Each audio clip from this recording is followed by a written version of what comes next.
នៅក្នុងជីវិតរបស់មនុស្សម្នាក់ៗគ្មាននរណាម្នាក់ដែលអាចរស់នៅដោយគ្មានការឈឺចាប់បានឡើយការបាត់បង់មនុស្សជាទីស្រឡាញ់ការបរាជ័យក្នុងការសិក្សាការខកចិត្តក្នុងការងារនិងការរងការរិះគន់ឬសូម្បីតែការលំបាកក្នុងជីវភាពរស់នៅសុទ្ធតែជាការឈឺចាប់ដែលយើងអាចជួបប្រទះបានប៉ុន្តែសំណួរសំខាន់គឺតើយើងអាចឲ្យការឈឺចាប់ទាំងនោះបំផ្លាញយើងឬយើងនឹងប្រើវាជាកម្លាំងដើម្បីជំរុញខ្លួនឯងឲ្យរីកចម្រើនជាការពិតការឈឺចាប់គឺជាផ្នែកមួយនៃជីវិតវាមិនមែនជាសញ្ញានៃភាពទន់ខ្សោយនោះទេប៉ុន្តែជាការសាកល្បងមួយដែលជីវិតបានដាក់ឲ្យយើងមនុស្សដែលរឹងមាំមិនមែនជាមនុស្សដែលមិនធ្លាប់យំមិនធ្លាប់បរាជ័យ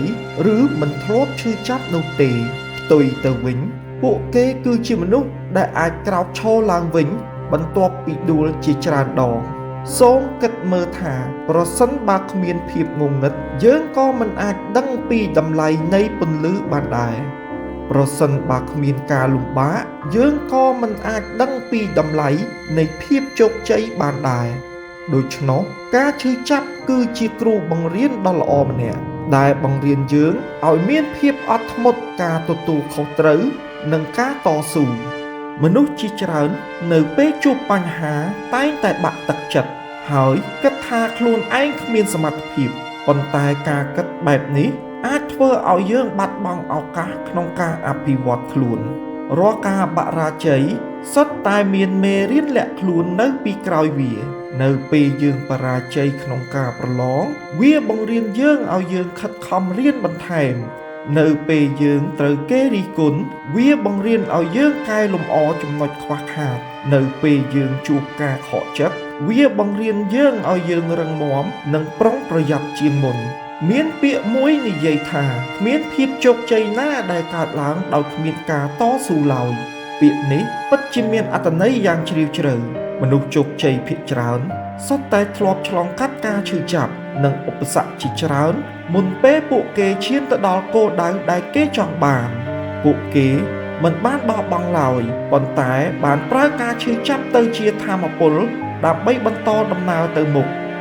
សម្រាប់យុវជនការឈឺចាប់ដែលជួបប្រទះញឹកញាប់គឺការបរាជ័យក្នុងការសិក្សាការខកចិត្តពីមិត្តភ័ក្តិឬសម្ពាធពីសង្គមប៉ុន្តែយើងចងចាំថាការបរាជ័យមួយដងមិនមែនមានន័យថាយើងបរាជ័យអស់មួយជីវិតឡើយអ្វីដែលសំខាន់គឺយើងត្រូវរៀនពីវាហើយបន្តខិតខំដោយមិនបោះបង់នៅពេលដែលយើងជួបការឈឺចាប់យើងគួរធ្វើរឿង3យ៉ាង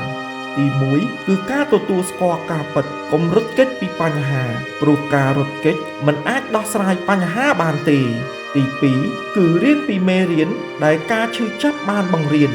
និងទី3គឺបំលែងការឈឺចាប់ទៅជាកម្លាំងដើម្បីអភិវឌ្ឍខ្លួនឲ្យកាន់តែប្រសើរនៅពេលខ្លះជីវិតអាចនឹងមិនផ្ដល់អ្វីដែលយើងចង់បានប៉ុន្តែវាតែងតែផ្ដល់អ្វីដែលយើងត្រូវការដើម្បីភាពរីកចម្រើនរាល់ស្នាមរបួសរាល់ទឹកភ្នែកនិងរាល់ការខកចិត្តសុទ្ធតែអាចក្លាយជាប្រភពនៃប្រាជ្ញានិងភាពរឹងមាំប្រសិនបើយើងចេះប្រើប្រាស់វាឲ្យបានត្រឹមត្រូវចូលកុំអនុញ្ញាតឲ្យការឈឺចាប់ខ្លាចជាខ្សែចងឬទាក់យើងទៅក្រោយផ្ទុយទៅវិញចូលយកវាជាស្ពានដែលអាចនាំយើងទៅរកអនាគតដ៏ភ្លឺស្វាងចូលប្រើការបរាជ័យជាមេរៀនប្រើការខកចិត្តជាបទពិសោធន៍និងប្រើការឈឺចាប់ជាកម្លាំងដើម្បីឈានទៅរកក្តីសុបិនរបស់យើង